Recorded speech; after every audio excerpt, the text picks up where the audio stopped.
Hello दोस्तों, कैसे हैं आप सब। राम जी की पाठशाला में आपका बहुत बहुत स्वागत है। उम्मीद करता हूं आप सब भी अच्छे ही होंगे तथा आप जिस भी परीक्षा की तैयारी कर रहे हैं और उसमें हिंदी साहित्य आता है तो आपकी वह तैयारी भी बहुत अच्छे ढंग से चल रही होगी। जैसा आप सबको पता है कि हम हिंदी साहित्य को बहुत सुंदर तरीके से कवर करने का प्रयास कर रहे हैं। शायद ही ऐसा कवरेज आपने YouTube पर देखा होगा, किन्हीं महानुभाव ने पहले किया होगा इस तरह का कवरेज, तो मेरे संज्ञान में नहीं है। मैं उन महानुभावों को हाथ जोड़ के प्रणाम करता हूं, पर मेरे संज्ञान में इस तरह का कोई भी कवरेज नहीं आया है। यदि आप इन पूरी सीरीज को देख लेते हैं, लगभग 20 से 22 वीडियो पूरी साहित्य की सीरीज में होने वाली हैं, तो आप किसी भी परीक्षा में बैठ जाएं, आपको बिल्कुल भी दिक्कत नहीं होगी साहित्य में। और अब तक हमने रीतिकाल के मूल सिद्धांतों को समझ लिया है, रीतिबद्ध, रीति सिद्ध और रीति मुक्त कवियों की जानकारी एवं उनके नामों को जान लिया है। और पिछली वीडियो में मैंने आपको बोला था कि आज मैं आपको रचना एवं रचनाकार बताऊंगा, रीतिकाल से संबंधित, साथ में उन प्रमुख पंक्तियों को समझाऊंगा, गा के सुनाऊंगा और उनके अर्थ आपको समझाने का प्रयास करूंगा, जो परीक्षा में बार बार पूछी जाती हैं तथा जिनके पूछे जाने की संभावनाएं बहुत ज्यादा हैं। तो चलिए शुरू करते हैं। तो सबसे पहले आपकी विनती रहती है, आपकी बात रहती है, सर साइड हट जाए कीजिए, हमको स्क्रीनशॉट लेना होता है, तो आप स्क्रीनशॉट ले लीजिए। ये एक तरफ रचना लिखी हुई है, एक तरफ रचनाकार लिखे हुए हैं, तो अभी तक आपने स्क्रीनशॉट ले लिया होगा। देखो मेरे पास थोड़े संसाधन के अभाव रहते हैं तो मैं यहीं पे लिख देता हूँ बोर्ड के पर। मैं मेहनत करना कोशिश करता हूँ आप सबके लिए, और आप भी मेहनत करके और अच्छे से अपने जीवन को कामयाब कर लीजिए। जितना भी मैं जानता हूँ वो सब आपके लिए समर्पित है। तो यहाँ पे देखिए, एक तरफ रचना लिख दी है, दूसरी तरफ रचनाकार लिख दिए हैं, और इधर फिर दूसरा सेक्शन है। देखो ये, अब आप में से बोलेंगे सर इनमें से भी इंपॉर्टेंट बताइए। ये इंपॉर्टेंट ही है। अगर बुक में कोई चीज़ लिखी हुई है तो वैसे तो मैंने उसमें से कुछ नाम हटा दिए हैं जो इंपॉर्टेंट नहीं है, पर इनमें से बार बार क्वेश्चन पूछे जाते हैं। और इनको याद करने का तरीका क्या है कि आप मैक्सिमम रिवाइज करें।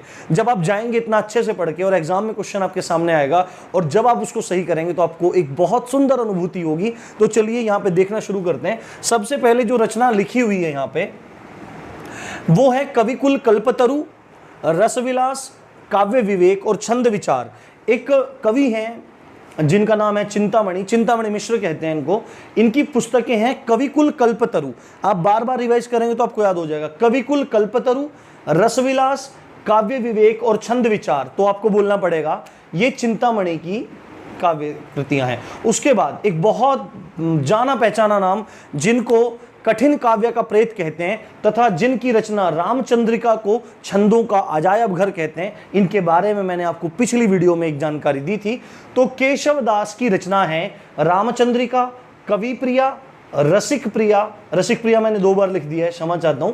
उसके बाद जहांगीर जस चंद्रिका, ये बहुत पूछी जाती हैं, ये सब ये सारी की सारी बहुत पूछी जाती हैं। रतन बावनी और विज्ञान गीता। रामचंद्रिका, कवि प्रिया, रसिक प्रिया, जहांगीर जस चंद्रिका, रतन बावनी और विज्ञान गीता, ये केशव दास द्वारा रचित हैं। और केशव दास को कठिन काव्य का प्रेत कहते हैं तथा रामचंद्रिका को छंदों का अजायब घर कहा जाता है। उसके बाद भिखारी दास का नाम आता है। देखो मैं आपको एक बात बताता हूं, जहां भी कहीं भी ज्यादातर जिन भी कवियों के पीछे कोई नाम आता है, जिसके पीछे दास लग जाता है, तो आप 99.99% मानिए कहीं ना कहीं उन्होंने भक्ति के क्षेत्र में काम किया है। वो भक्ति के क्षेत्र से संबंधित हैं, ये आपको जानना चाहिए। और इनकी एक अभी रचना भी मैं आपको बताऊंगा, एक पंक्ति है जो पूछी जा सकती है। तो काव्य निर्णय और श्रृंगार निर्णय किसकी रचनाएं हैं? भिखारी दास की रचनाएं हैं। उसके बाद रसभूषण किसकी रचना है? याकूब खां की रचना है रसभूषण। उसके बाद जो अगला नाम आता है वह आता है अलंकार चंद्रोदय जो पुस्तक है वो रसिक सुमति नाम के कवि हैं, उनकी है।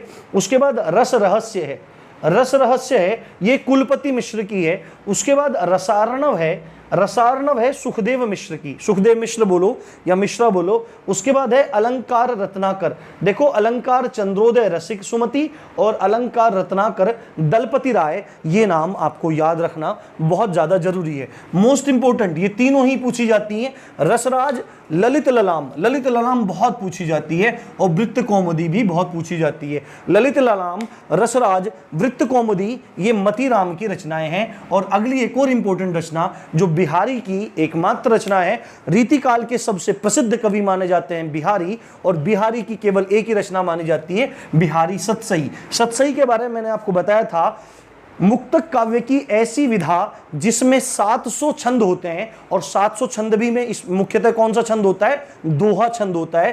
तो बिहारी सतसई के रचनाकार कौन है? बिहारी हैं। उसके बाद देखो, जो रीति सिद्ध कवि हैं वो दो हैं, बिहारी हैं और रसनिधि हैं। और रसनिधि की पुस्तक है रतन हजारा। रतन हजारा लिखी है रसनिधि ने, बिहारी सतसई लिखी है बिहारी ने। उसके बाद घनानंद, आलम, ठाकुर, बोधा और द्विजदेव, ये किस में आते हैं? ये रीति मुक्त कवियों में आते हैं। तो इश्क लता लिखी है घनानंद ने।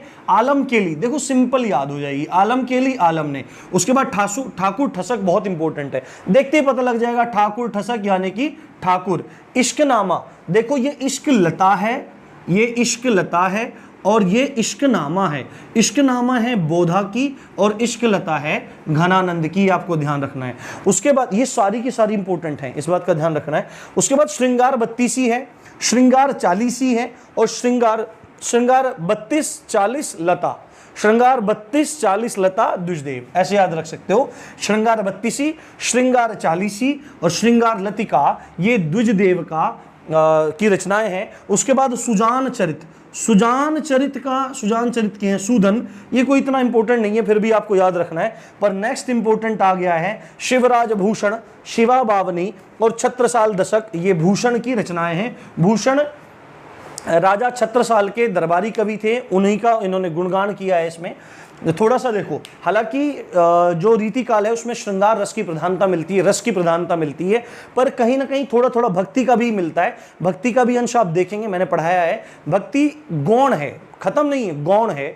और साथ में क्या है, जो राजाओं के वीरता के किस्से हैं वो भी गौण हैं पर खत्म नहीं हुए हैं। तो यहाँ पे छत्रसाल दशक जो भूषण ने लिखा है, ये सब इसमें राजा छत्रसाल की जो वीर गाथा है उनका जिक्र है।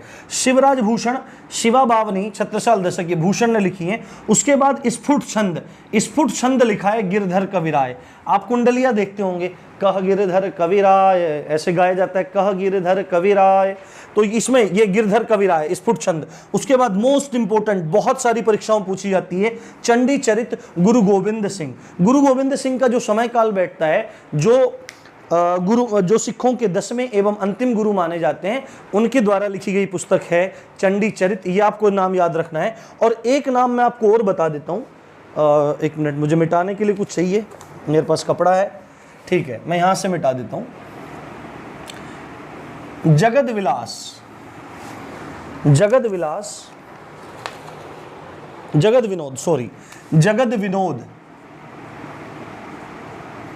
विनोद, ये पद्माकर की रचना है, ये पद्माकर की रचना है, ये आपको ध्यान रखना है। तो ये 21 आपको रचनाएं याद रखनी है, इनको बार बार प्रैक्टिस करना है, आपको ये अच्छे से याद हो जाएंगी। अब मैं उन पंक्तियों की तरफ बढ़ता हूं। देखो मैं ल्यूसेंट की बुक यूज कर रहा हूं, इसी में इतने अच्छे से समाहित किया गया है। अब आपको एक एक चीज मैं समझाऊंगा, देखो चलते हैं। देखो इसमें कुछ पंक्तियां हैं, आप पेज नंबर 188 पे चले जाइए अगर आपके पास ल्यूसेंट की बुक है हिंदी वाली, और इसमें से मैं आपको समझाने का प्रयास करता हूं। यद्यपि मेरे अंदर ज्ञान का इतना भंडार तो नहीं है, पर अपनी बुद्धि के अनुसार, भगवती शारदा की कृपा के अनुसार जितना भी मैं बता पाऊंगा उतना मैं आपको बताने का प्रयास करूंगा। तो इसमें बात आती है, सबसे पहली लाइन लिखी हुई है, इत आवती चली जाति उत चली 6 सातक हाथ। इत आवती चली जाति उत चली 6 सातक हाथ, चढ़ी हिंडोरे सी रहे लागे उशासन हाथ। ये बिहारी की रचना है, ये आपको याद रखना है। इत आवत चली जाति उत चली 6 सातक हाथ, चढ़ी हिंडोरे सी लगे लागे उशासन हाथ। यानी कि विरह किस में होता है? नायक नायिका में ही होता है। नायक चला जाता है, नायिका विरह में पागल हो जाती है। तो विरह में नायिका इतनी अशक्त हो चुकी है कि सांस जब लेती है, तो जब सांस लेती है, सांस लेने से 6 हाथ ऐसे सांस भरती है, 6-7 हाथ पीछे चली जाती है, इतनी अशक्त हो चुकी है। और जब सांस छोड़ती है तो 6-7 हाथ आगे भाग जाती है। मतलब इतनी अतिशयोक्ति का इसमें वर्णन किया गया है, उसमें ये विरह बताया गया है। इतनी विरह में इतनी दुबरी, इतनी पतली, इतनी अशक्त हो चुकी है कि जब सांस लेती है तो 6-7 हाथ पीछे चली जाती है, जब सांस छोड़ती है तो 6-7 हाथ आगे चली जाती है, और ऐसा लगता है कि मानो जमीन पर ना खड़ी हो, किसी हिंडोले पर झूल रही हो। तो आपको इसमें चढ़ी हिंडोरे, जहां भी हिंडोरे आ जाएगा, हिंडोला आ जाएगा, एकदम याद करना कि ऐसे एक बिरहनी है, नायिका है, वो परेशान हो रही है अपने प्यार की तलाश में और पूछ रही है तुम कब आओगे ऐसा कुछ पूछा जा रहा है। तो बिहारी की रचना है। उसके बाद केशव दास ने, देखो ये रामचंद्रिका में राम जी के चरित्र को दिखाया है, भगवान रामचंद्र जी के चरित्र को दिखाया है। और उसमें क्या बात बोल रहे हैं केशव दास? वासर की संपत्ति उलूक जो न चितवत, वासर की संपत्ति उलूक जो न चितवत। वासर किसको बोलते हैं? दिन। वासर की संपत्ति उलूक, उल्लू को बोलते हैं, जो न चितवत, चितवत का मतलब होता है देखना, यानी कि दिन के उजियारे में जिस प्रकार उल्लू संपत्ति को नहीं देख पाते हैं, यानी जिस तरह दिन में उल्लू संपत्ति को, जो भी सामान है, जो भी संपत्ति है, उसको नहीं देख पाते हैं, उसी तरह राम जी को मर्यादा पुरुषोत्तम क्यों कहा गया है? उसी तरह राम जी स्त्रियों की तरफ नहीं देखते हैं, स्त्रियों की तरफ नहीं देखते हैं। देखो, किसी भी अपराध के 2 कारण होते हैं, मुख्यतः 2 कारण होते हैं, 3 कारण होते हैं, ठीक है, 3 कारण होते हैं, पर उसमें 3 कारणों को मैं से 2 को संयुक्त कर दूंगा। एक तो सदा लड़ाई होती है स्त्री पे, देखा होगा आपने, लड़की के ऊपर, औरत के ऊपर लड़ाई होती है। रामायण में भी पूरा युद्ध हुआ, स्त्री के ऊपर हुआ, महाभारत में भी स्त्री के ऊपर हुआ। और महाभारत में एक और चीज थी, पैसा और जमीन, है ना। स्त्री, पैसा और जमीन, इन 3 पे लड़ाई होती है। पर अगर देखा जाए तो परधन और पर स्त्री, इन्हीं के कारण सब दुख खड़े होते हैं। और हमारे शास्त्रों में इन्हीं को बहुत निंदक बताया गया है, इन्हीं को बहुत निंदक बताया गया है। तुलसीदास जी कहते हैं कि सो पर नार लीलार गुसाई तजऊ चौथ के चंद की नाई, कि सो पर नारी, दूसरे की जो स्त्री है उसको इस तरह देखना का त्याग, उसको देखने का इस तरह से त्याग करना चाहिए जैसे चौथ के चंद्रमा, एक आई थिंक वो जो भाद्रपद का महीना होता है उसमें चौथ के चंद्रमा को देखते नहीं, सो बोलते हैं पाप लगता है। तो जिस प्रकार उस चौथ के चंद्रमा को देखने से पाप लगता है, उसी प्रकार पर स्त्री को देखने से बचना चाहिए। और ये आदर्श राम जी प्रस्तुत करते हैं कि वो सीता जी के अलावा किसी और को देखना भी पसंद नहीं करते हैं, जबकि वो चक्रवर्ती राजा सम्राट दशरथ के पुत्र थे। ठीक है, ये बड़ी सुंदर बात कही। उसके बाद यहाँ पे भिखारी दास लिखते हैं अगली पंक्ति में, आगे के कवि रीझिए तो कविताई, आगे के कवि रीझिए तो कविताई, न तो राधिका कन्हाई सुमिरन को बहानो है। यानी कि देखो, अब इसमें भिखारी दास की भक्ति दिखाई दे रही है। यहाँ पे भिखारी दास की भक्ति दिखाई दे रही है कि आगे के कवि रीझिए, यानी कि जो मैं कविता लिख रहा हूं, ये कविता अगर आगे के कवि, यानी कि मेरे से भविष्य काल में होने वाले, मेरे बाद होने वाले कवि यदि इससे रीझ जाते हैं, उनको अच्छी लगती है, तो कविताई, तो मानना कि कविता है। और न तो अगर वो न रीझे तो कविता नहीं है, तो क्या है? न तो राधिका कन्हाई सुमिरन को बहानो है, यानी कि भगवान राधा कृष्ण के सुमिरन का बहाना है। ये भिखारी दास यहाँ पर सुंदर चर्चा कर रहे हैं। उसके बाद भिखारी दास एक और बात लिख रहे हैं कि काव्य की रीति सीखी सुकवीन सो, काव्य की रीति सीखी सुकवीन सो, यानी कि काव्य की जो रीति है वो मैंने सुकवियों से सीखी है। ये भी भिखारी दास कह रहे हैं, काव्य की रीति सीखी सुकवीन सो, कि मैंने काव्य की रीति कवियों से ही सीखी है, कैसे काव्य लिखा जाता है। और उसके बाद एक मोस्ट इंपोर्टेंट पंक्ति आ जाती है, तुलसी गंग दुओ भये सुकविन के सरदार, तुलसी गंग दुओ भये सुकविन के सरदार, यानी क्या कह रहे हैं कि तुलसी और गंग कवि, 2 कवि हुए हैं। गंग कवि का नाम आपने जरूर सुना होगा, तुलसीदास जी का नाम सुना होगा। कि भिखारी दास जी कह रहे हैं कि तुलसीदास और गंग कवि ही सुकवियों के सरदार हुए हैं। उन्होंने कवियों के सरताज बने बैठे हैं, तुलसी और गंग कवि। और तुलसीदास जी भी लगभग अकबर के ही समय में उनका जो समय है काल माना जाता है। और गंग कवि तो अकबर के दरबारी ही कवि थे, आपको ये ध्यान रखना है। तो तुलसी गंग दुओ भये सुकविन के सरदार, ये भिखारी दास ने कहा है। उसके बाद केशव दास एक बात कह रहे हैं, केशव दास ने कही है, यद्यपि सुजाति सुलक्षणी सुवर्ण सरस सुवृत्त भूषण बिनु न बिराजई कविता बनिता मीत, है ना। कि इसमें क्या कहा जा रहा है, देखो कविता का मतलब है काव्य और बनिता का मतलब है स्त्री।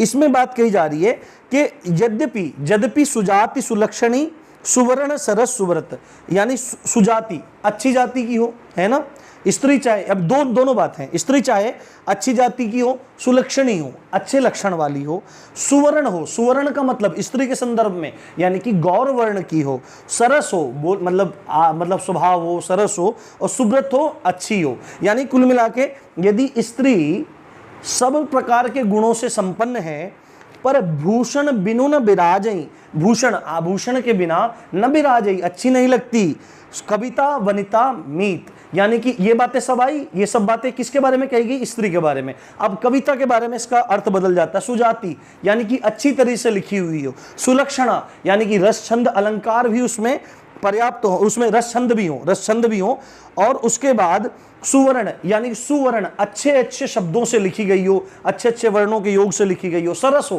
पढ़ने में अच्छी हो, और हर प्रकार के गुणों को समाई हुई हो। तो भूषण स्त्री के संदर्भ में भूषण गहनों से है, जबकि कविता के संदर्भ में भूषण किसको कहते हैं, अलंकार को। अलंकार अगर कविता में नहीं है तो वो अच्छी नहीं मानी जा रही है, ये बात केशवदास कह रहे हैं। यद्यपि सुजाति सुलक्षणी सुवर्ण सरस सुवृत भूषण बिनु न बिराजई कविता वनिता मीत। अब उसके बाद पद्माकर, जिनकी मैंने आपको एक रचना बताई जगत विनोद पद्माकर, इसमें क्या बोल रहे हैं कि फागु के भीर अभीरन ले गई, फागु के भीर अभीरन ले गई, गोविंदे ले गई भीतर गोरी, गोविंदे ले गई भीतर गोरी, भाई करी मन की पद्मा कर ऊपर नाय नाय अबीर की झोरी। इसमें क्या बताया जा रहा है कि भगवान कृष्ण ब्रज में हैं और ब्रज में क्या है, वो गोपियों को छेड़ते रहते हैं। तो फागु के भीर अभीरन ले गई, कि गोपियों ने पकड़ा कृष्ण को और फागु की भीड़ में से खींच के अंदर ले गई, और गोविंदे गोविंदे ले गई भीतर गौरी, गोविंद को भीतर लेके चली गई, और भाई करी मन की पद्मा कर ऊपर नाय अबीर की झोरी, अबीर कहते हैं गुलाल को, और पकड़ के क्या किया, अबीर की झोली झट से एकदम मुंह पे डाली, सिर पे डाली, और फिर क्या होता है, छीन पिताम्बर कमर तैसू विदा दई मीर कपोलन रोरी, नैन नचाई कही मुस्काए लला फिर आइयो खेलन होरी, लला फिर आइयो खेलन होरी। मतलब ये करने के बाद, अबीर की गोली डालने के बाद, अबीर की पोटली फोड़ने के बाद क्या होता है, छीनी पिताम्बर कमर से, कम्मर ते, कम्मर लिखा है ना इसमें, कम्मर लिखा है कि पीताम्बर जो है, भगवान कृष्ण पीताम्बर पहनते हैं, तो पीताम्बर खींच लिया, और विदा दई मीड कपोल नरोरी, और विदा कैसे किया, जाओ, ऐसे कपोल, गालो कहते हैं, गालों को ऐसे करके ऐसे कर दिया, और नैन नचाई कहीं मुस्काए, और नैन को नचाया, ऐसे आंखों को ऐसे घुमाया, नैन नचाई कहीं मुस्काए, ऐसे कुछ किया, नैन नचाई कहीं मुस्काए लला फिर आइयो खेलन होरी। ये पद्माकर की रचना है, ये आपको ध्यान रखना है, बहुत सुंदर। उसके बाद गुरु गोविंद सिंह जी भी रीतिकाल के अंतर्गत समय में आते हैं, तो उनकी एक बहुत सुंदर रचना, एक पंक्ति है, मानस की जात सब है एक पहचान वो, कि सभी मनुष्यों की जो जाति है वो एक ही पहचाननी चाहिए, उनमें भेद नहीं करना चाहिए, मानस की जात सब है एक पहचान वो, ये गुरु गोविंद सिंह कह रहे। उसके बाद बिहारी जी की, बिहारी सतसई जो है, बिहारी की एक सुंदर रचना आती है, उसमें क्या बात बोल रही है, मेरी भवबाधा हरो श्री राधा नागरी सोई, मेरी भवबाधा हरो राधा नागरी सोई, जातन की झाई परे श्याम हरित दुति होई, मेरी भव बाधा हरो राधा नागर सोई। क्या कह रहे हैं, हे राधा जी मेरी भव बाधा को हर लो, यानी कि मेरे जन्म मरण के चक्र को मुक्त कर दो। देखो भक्ति दिखाई देती है, भक्ति दिखाई देती है पर गौण है। मेरी भव बाधा हरो श्री राधा नागर सोई, जातन की झाई पड़े श्याम हरित दुति होय। तो किनको कह रहे हैं, राधा जी को कह रहे हैं कि मेरी भव बाधा हरो, है ना। और फिर आगे क्या बोल रहे हैं, जातन की झाई परे, के मतलब जो भगवान कृष्ण हैं वो श्याम वर्ण के हैं, काले हैं, काले कलूटे माना जाता है उनको, ठीक है। और जो राधिका जी हैं वो गौर वर्ण की हैं। तो जा तन की झाई पड़े, राधा जी के तन की जब छाई किसके ऊपर पड़ती है? कृष्ण के ऊपर पड़ती है। श्याम हरित दुति होए, तो जो श्याम हैं, जो भगवान कृष्ण श्याम वर्ण के हैं, वो भी हरे रंग की दुति से उद्भासित हो उठते हैं। तो ये रचना किसकी है? बिहारी की है। ये मेरी भव बाधा हरो राधा नागरि सोय, जातन की झाई परे श्याम हरित दुति होय। ये आपको ध्यान रखना है। और अंतिम पंक्ति इसकी आपको याद रखनी है। घनानंद कह रहे हैं, घनानंद प्यारे सुजान सुनो, एक एक ते दूसरो आंक नहीं, तुम कौन सी पाटी पढ़े हो लला, मन देहु पलेहु छटाक नहीं।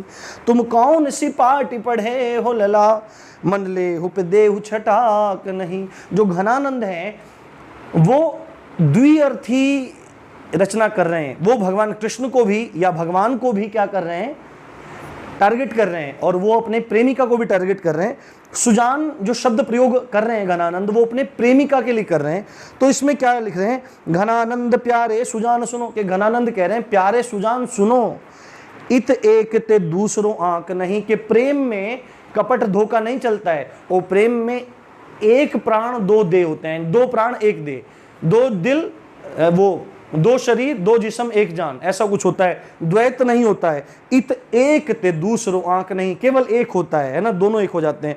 और तुम कौन सी पाठ पढ़े हो लला, तुम ऐसा कौन सा गणित पढ़े हो, ऐसा कौन सी तरीकी पढ़े हो, ऐसे कौन सा कायदा पढ़े हो कि मन लेहु पे देहु छटाक नहीं। मन मतलब कि क्विंटलों तो ले लेते हो, पर देहु छटाक नहीं, थोड़ा सा भी नहीं देते हो। तो मन लेहु ते देहु छटाक नहीं, ये घनानंद कह रहे हैं। और इस प्रकार आपका पूरा रीतिकाल संपन्न होता है। उम्मीद है आपको बहुत पसंद आया होगा। पसंद आया तो शेयर करिए। और आपका रीतिकाल खत्म हो गया है। अब कल हम देखेंगे आपका आगे आधुनिक काल को चलाएंगे और उसको समझने का प्रयास करेंगे। तो आप देख रहे थे राम जी की पाठशाला। मैं हूं राम भारद्वाज। जय हिंद, जय भारत।